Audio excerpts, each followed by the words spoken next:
Guys আজকে ডিনারে আছে দেখতে পাচ্ছ রুই মাছ। এটা হলো মাছের তেল, রুই মাছেরই। আর এইখানে রয়েছে ডিম। আর এই যে মাও দেখো পুরো একদম সেই বেশ সাজিয়ে নিয়ে চলে এসছে। আজকে আমাদের ডিনারটা কিন্তু একদম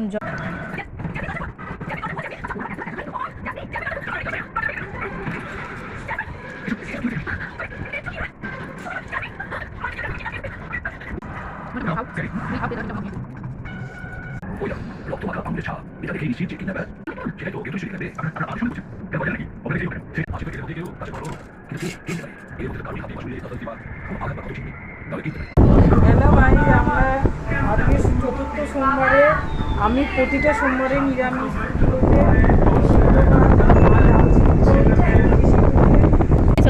তোমরা দেখতে পাচ্ছ এখানে আজকে আমরা খানাখাতে ডাকচুকুনে বসে গেছি। আজকে হলো মানে শ্রাবণ মাসের চতুর্থ এবং শেষ সোমবার। মা যখন নিচে উপোস করতে পারেনি তাই মা এই সেদ্ধ ভাতি করেছে আজকে। আর এটা খেতে একদম মৌসুম লাগে। তো মা চলো আজ মানে কেমন কাটলো তোমার? আজকে মোটামুটি ঠিকই আছি। আমার একটু উপবাস করতে পারি না, কারণ মাথা যন্ত্রণা করে চাকরি তাকে সবসময় কাজ করে। তো গাইস আমরা দেখতে পাচ্ছি মা কিন্তু একদম চোখ মুখে বসে গেছে। এই যে এখানে অবশিষ্ট ডাল রয়েছে, এটাকেও খাওয়া হবে। এখানে দেখো আর মা কুমড়োটা তুলে নাও, কারণ কি আমি কুমড়ো খাই না। Tata guys. হ্যালো গাইস, আজকে হলো চিংড়ি মাছ, আর এখানে স্যালাড, ডিম ভাজা, এখানে কাঁকরোল ভাজা। আর এটা কি মাছ মা? কাতলা মাছ। মারও সেম।